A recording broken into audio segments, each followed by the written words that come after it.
My name is Rahul Sharma. I've been in the corporate America for 20 years, transforming people, transforming leaders, and ensuring that people who wants to move to the next level, they take steady steps. It's all about taking steps. We all may be great individuals, but if we have to the next level, we have to work as one team.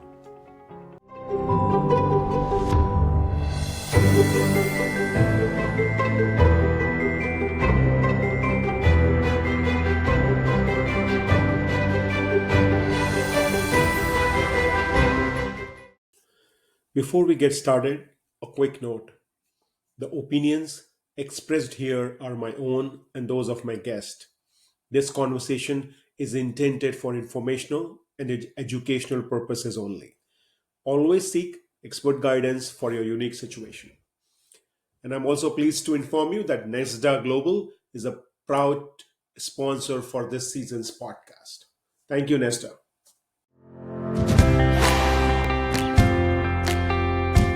Ever wondered what it's like to have an offshore team working for you right here in the Philippines? I work with a Canadian client.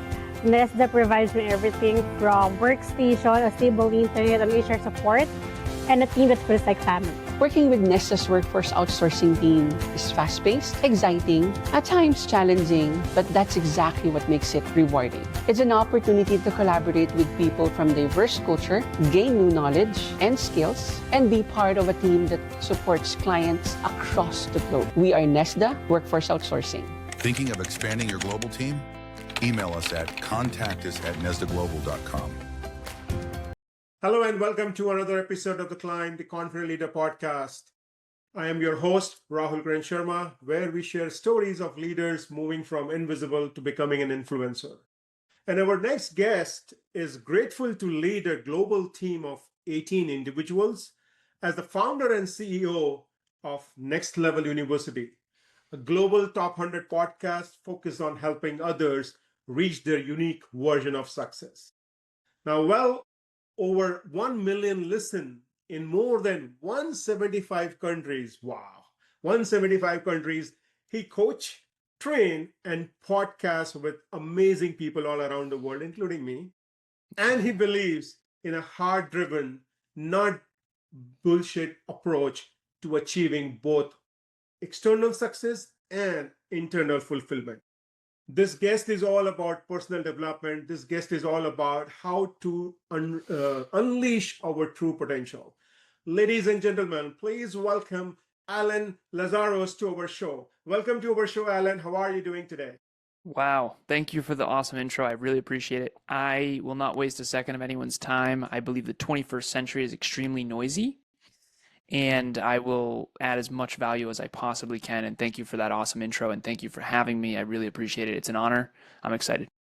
Absolutely. Thank you, Alan. I know you are in the personal development space. You do a lot of coaching and training. But before we dive into that, enlighten us about your journey, how it began, and where are you today? What are you doing so that we get some context? Yeah, so I think context matters. The message matters as much as the messenger. I should say the messenger matters as much as the message.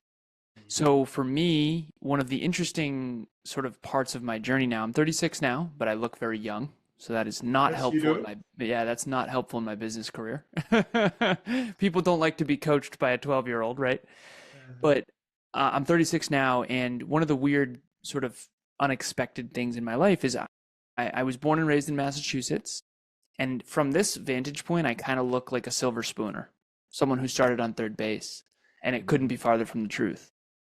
So I had a few advantages, we'll talk about that, but ultimately, mostly challenge and adversity growing up. Really not good. So birth father passed away when he was 28 in 1991 when I was 2. So I was 2 years old. I had an older sister who was 6, a mother who was 31, stay-at-home mom. And suddenly my dad died in a car accident at 28. This is, again, 1991. I was born in 1988, so I was almost 3. The part of my life that I playfully refer to as boats and BS, my stepfather came into my life. So my real last name, my birth last name, is actually McCorkle. So John McCorkle was my father. It was Jim, Joe, John, Jane, Joan, Jeanette. There was 6 kids, all J. And when John passed away, his friend Steve and my mom got together. Steve Lazaros is my stepfather. So my real last name is McCorkle. I took his last name, I want to say around age 7.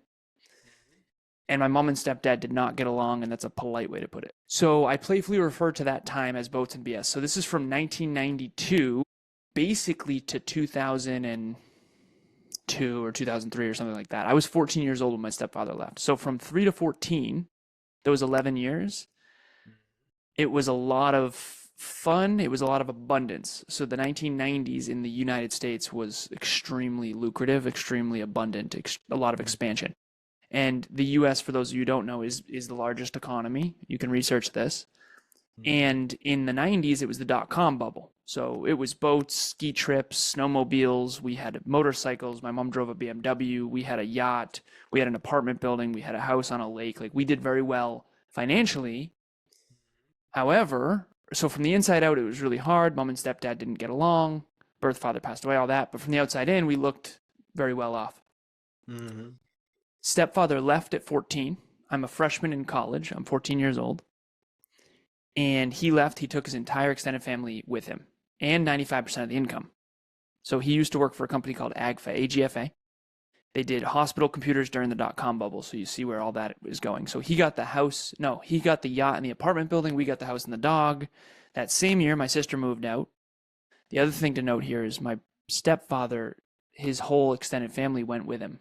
To this day, I've never seen him or anyone from his side of the family since. Not a single person. Same year, sister moves out with her older boyfriend. She was 17, I think, at the time. Same year, my mom gets in a fight with my Aunt Sandy, her sister, and we get ostracized from her side of the family.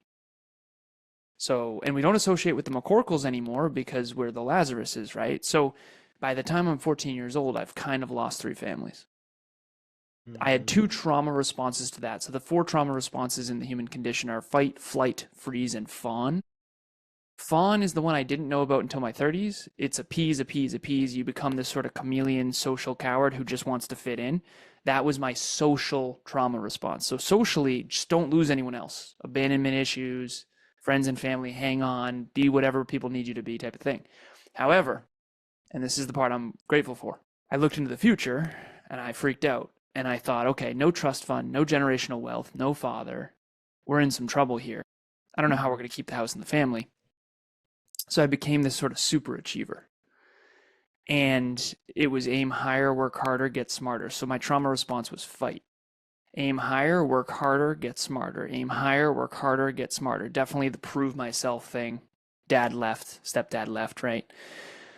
And then I did the traditional road this whole time. So I did preschool, kindergarten, preschool, kindergarten, elementary school, middle school, high school, college, and then I went into corporate. I got my master's, so I got my bachelor's in computer engineering, master's in business, off to the races, global top 1% earner in my early 20s, paid off $84,000 worth of college debt in a single year, $150,000 in a Vanguard account.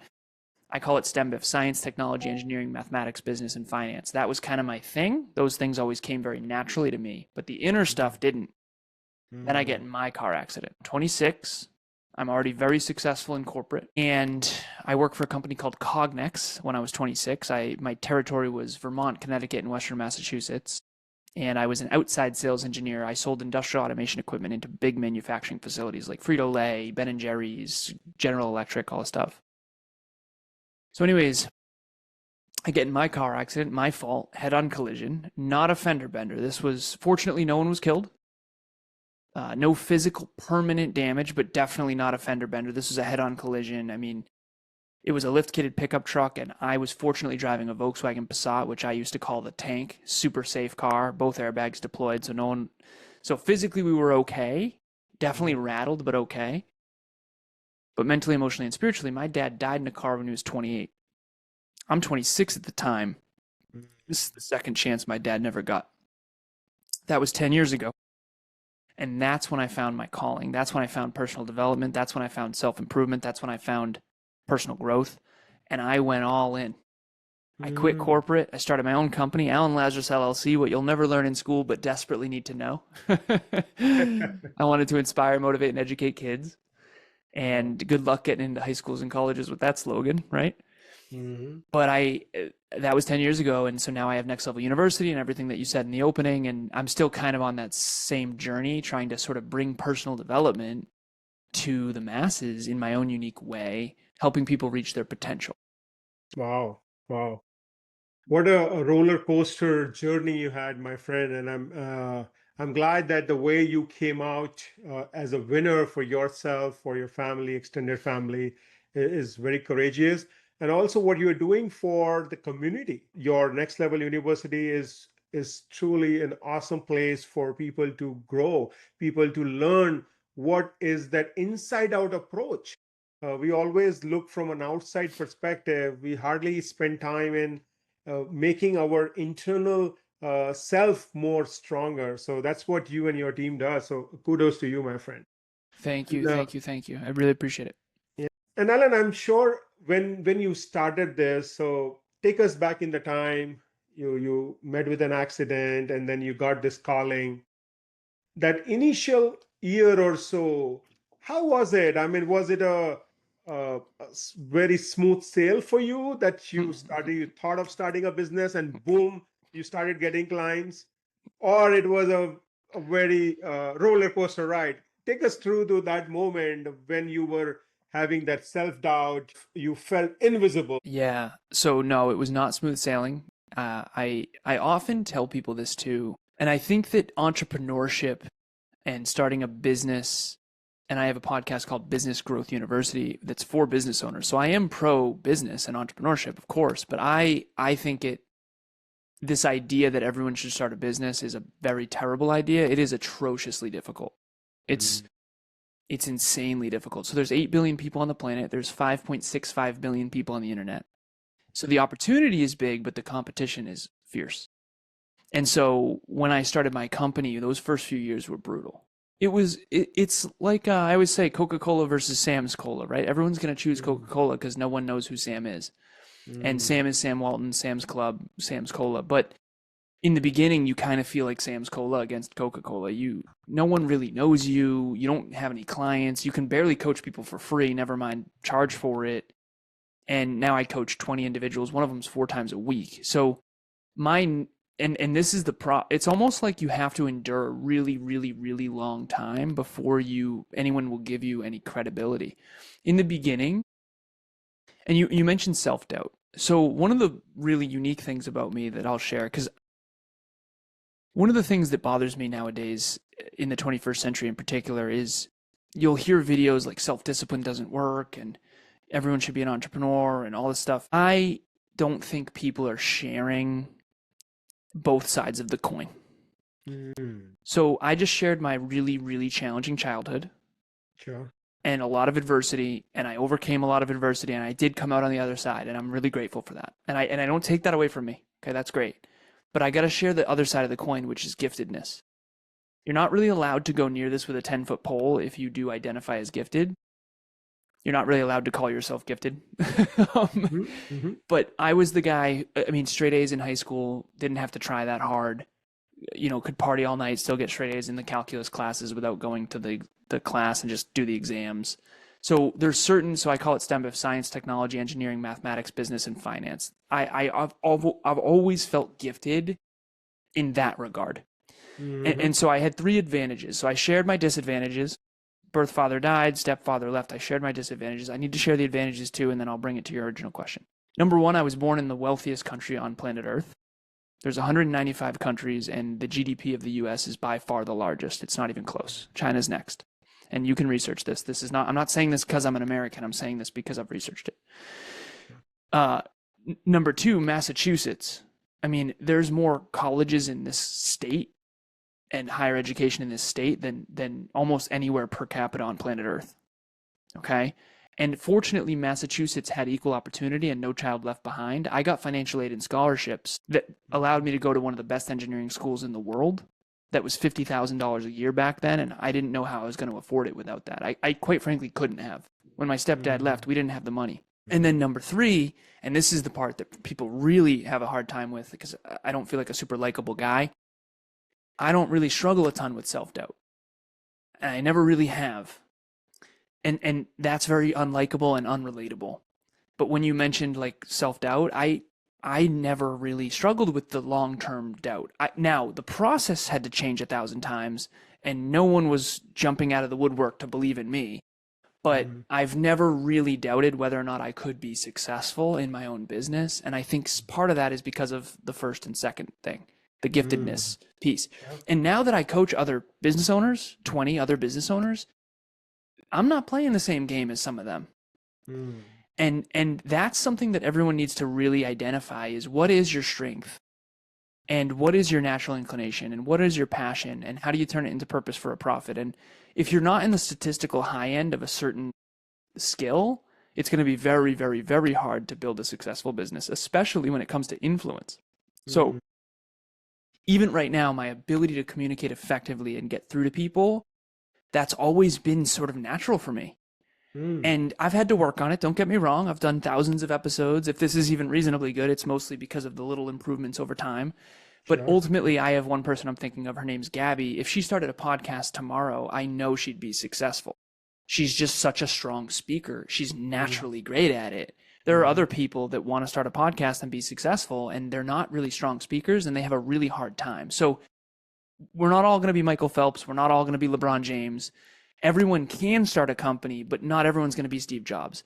And I think it's really important to actually say that out loud because, quite frankly, today more than ever, we're making it seem like anyone can win, when in reality, it's just not the case if you look at the data. Sure. I think very great point you are bringing. Just because you got a dream to do business, just because your neighbor is a successful businessman or your friend's friend is successful businessman does not mean you will also be successful. You need to look into various aspects. And I think Alan rightly mentioned the advantages that he had along with the disadvantages. And then he had a choice. He had a choice to just be into disbelief, just to be in a self-pity mode when everything was lost, including the family members. But he chose to be defined. He chose to move forward. And that's what he has done. So thank you, Alan, for bringing that side of the story, which is normally not heard. Now, I know you speak a lot about confident leadership. You speak a lot about self-leadership. And one of the aspects when we were having a conversation, you spoke about digital hygiene and calendar hygiene. Why you think these two habits, digital hygiene and calendar hygiene, are mission critical for our leaders today? Yeah, well, the number one thing is just if you look at and you can research this, ChatGPT, Google, whatever, you can research the amount of connected internet devices over the last 30 years. It's the growth curve is mind-blowing. It's, I live in a home, it's a smart home, and it's a condo, and it's a new build, and I'm very grateful. And trust me, I came from a lot less. So it's very nice for me to live here. But we have 30 connected internet devices, and I only have me and my future wife here. So there's more distraction than ever before in human history. It's not even close. If you read like Benjamin Franklin's autobiography, for example, he didn't have the internet. They had the printing press, but they didn't really have much else. So there was much less distraction. There was books, but you had to go to the library and or buy them. And there was much less books. So there's disadvantages and advantages. And again, I'm big on that.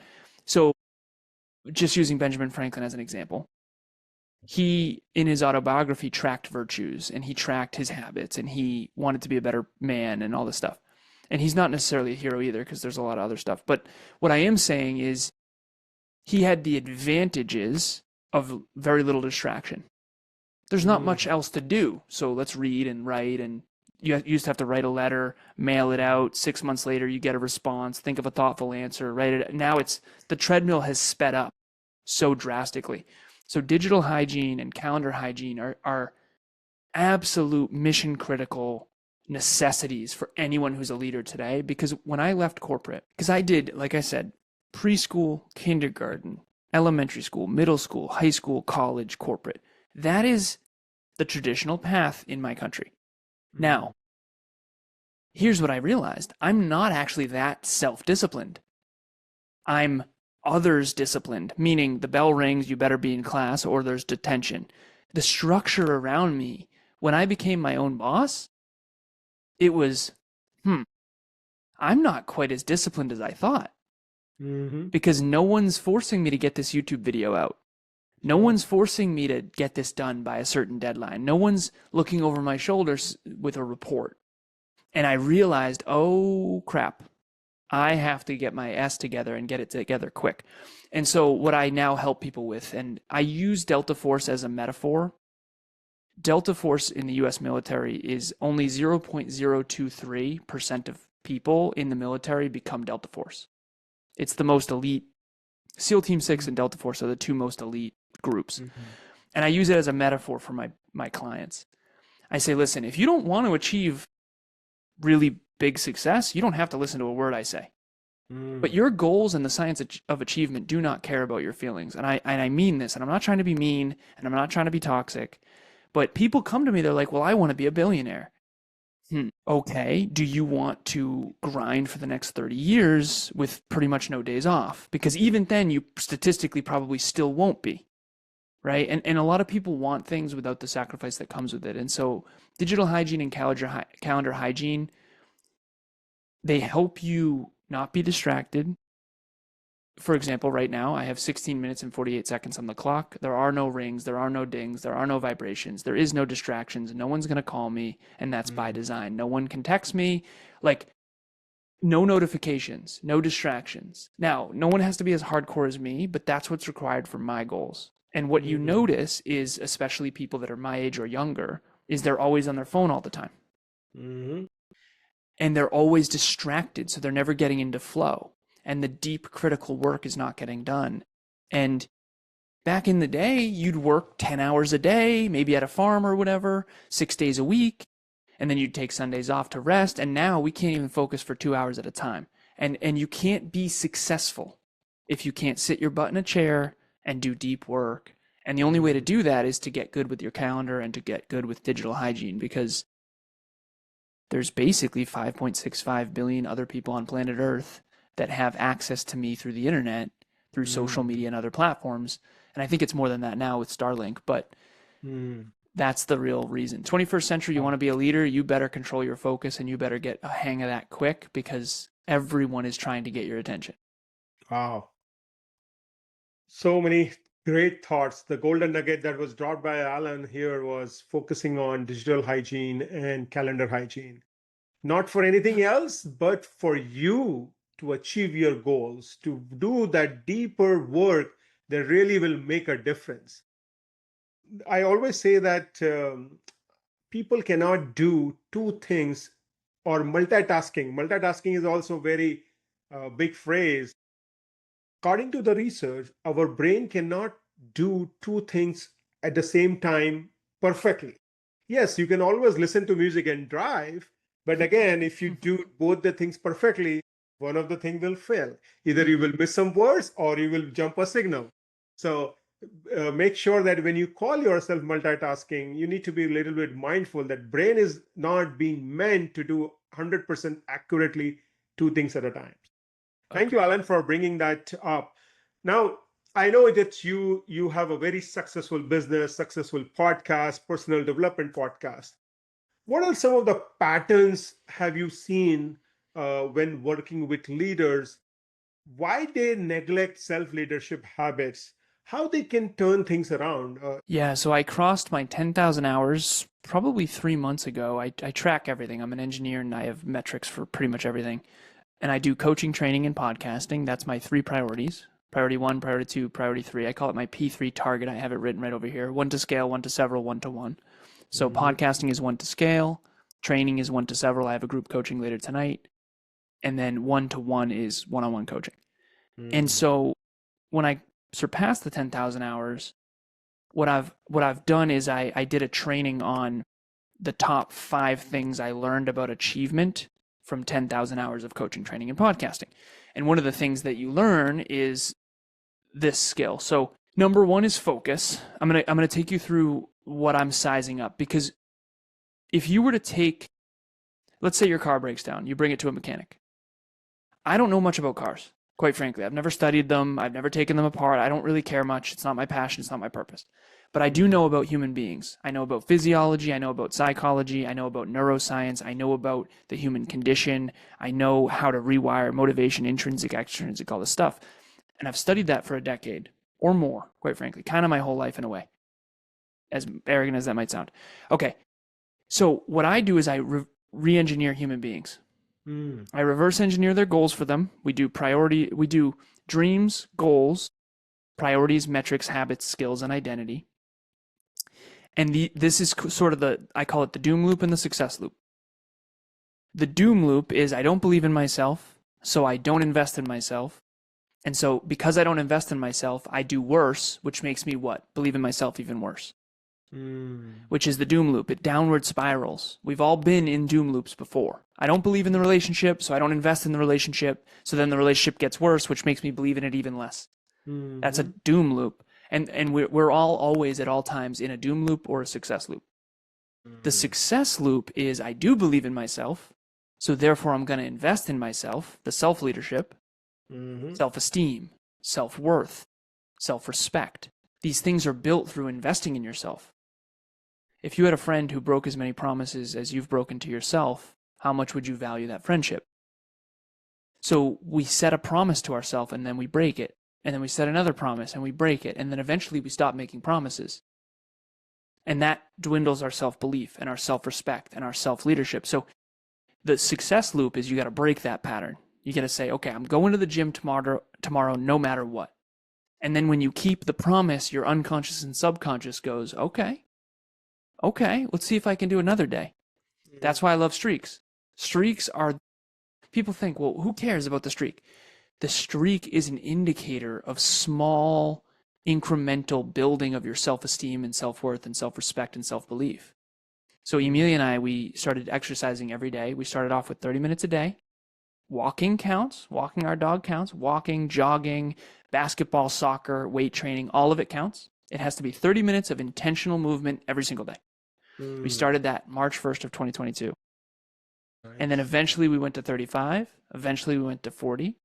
Then we went back to 35 and then back to 30. Couldn't sustain it. Then we went back up. We're now at 45 minutes, 1,210 days ago. Wow. Of consistent exercise. Now, every other day we weight train and we weight train pretty intense, but not every day is intense. People always say, well, you're overtraining. No, we're not. I promise you we're not. Walking my dog is not overtraining.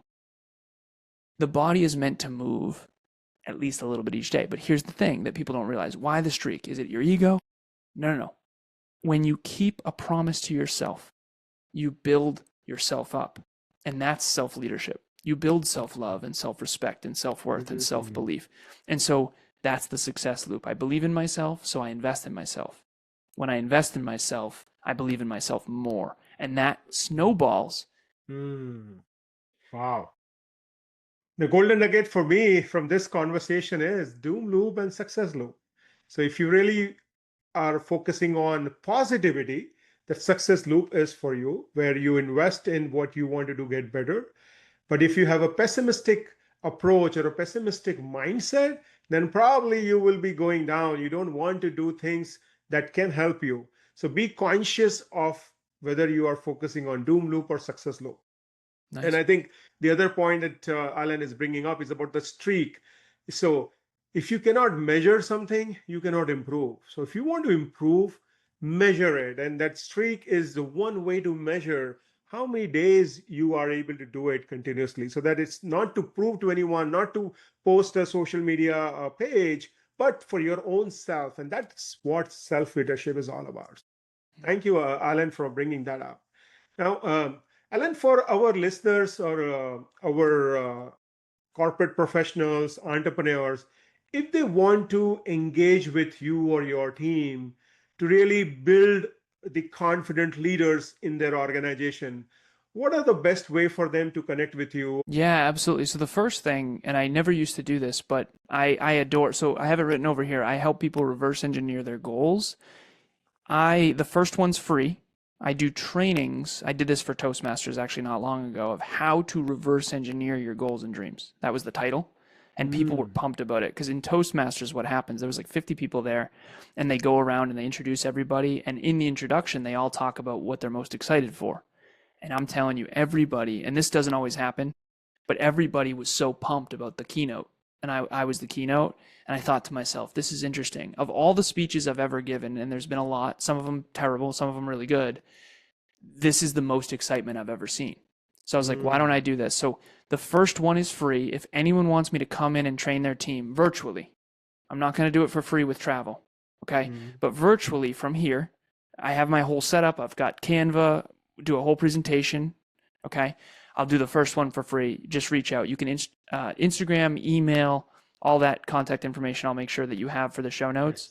Nextleveluniverse.com is the website. Everything that I do, everything my business partner Kevin does, everything we do at the company is there. And ultimately, this is what I say. If you have high humility, high work ethic, and you have a sincere interest in reaching your true potential, you will like me, you'll like Kev, you'll love NLU, Next Level University. Next Level U, pun intended. Not me, not Kevin, Next Level U.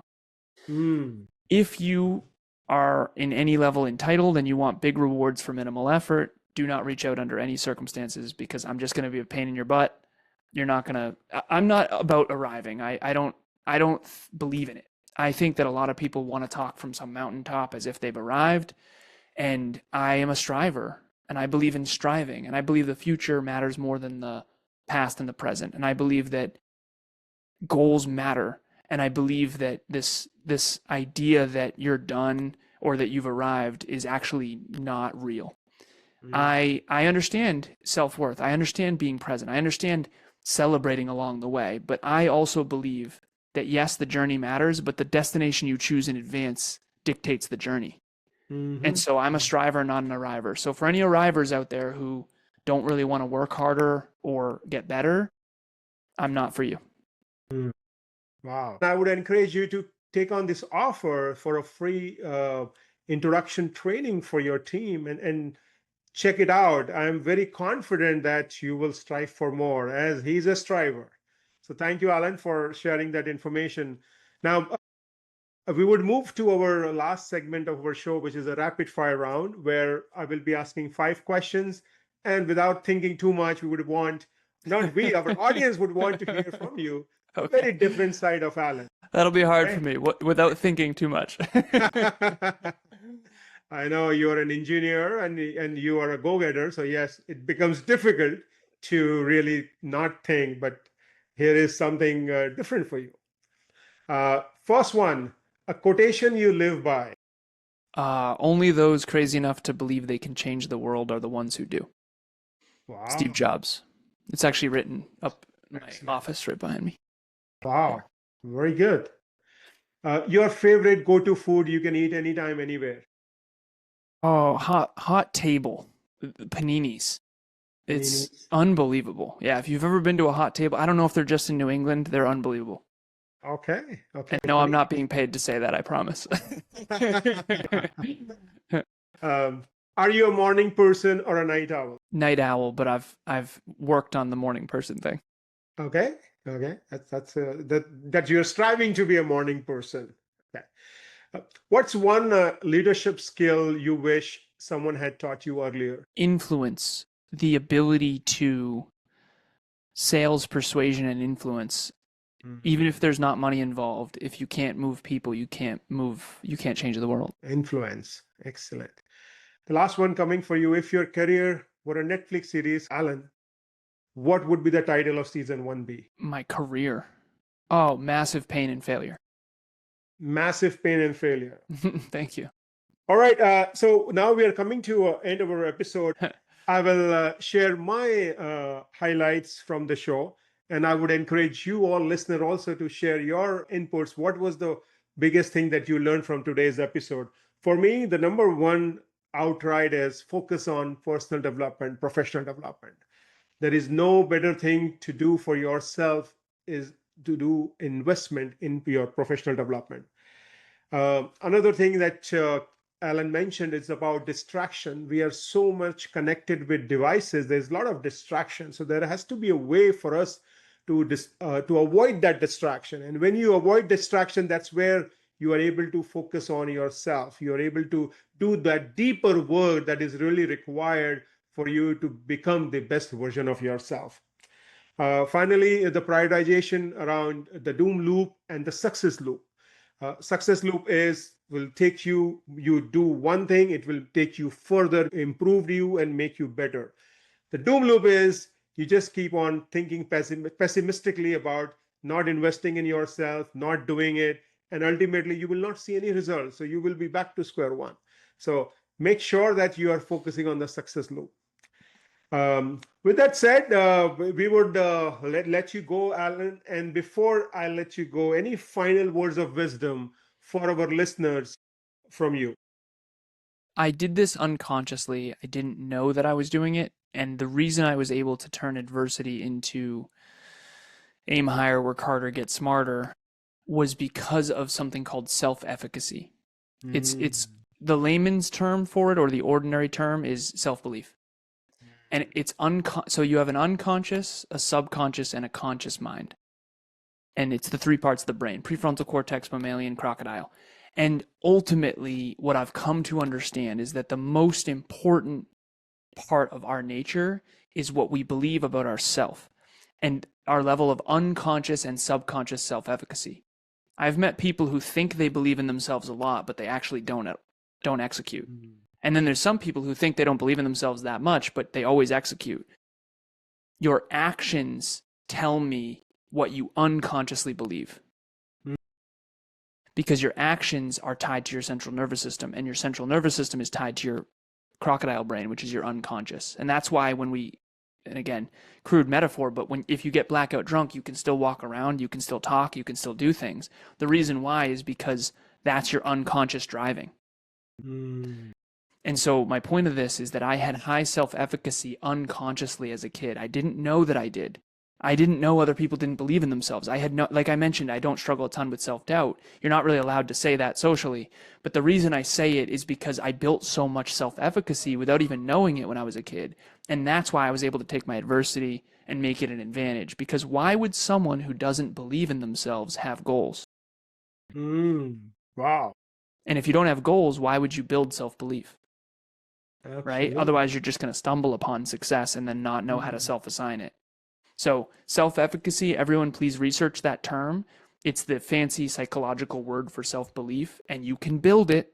You can build it, but you have to build it intentionally and consciously. I built it without knowing I was building it when I was a kid. Wow. So self-efficacy, another golden nugget. As Alan was dropping out from the show, he dropped another golden nugget. So thank you, Alan. And again, focus on taking action. Listening is good, talking is good, but more important is taking action is what makes a difference in your life, personal life, professional life. Again, thank you, Alan, for being an amazing guest. And I'm very confident that your next level you will really make a difference in people's lives. So thank you and all the best. Thank you for having me. This has been an honor. I really appreciate it. And thank you.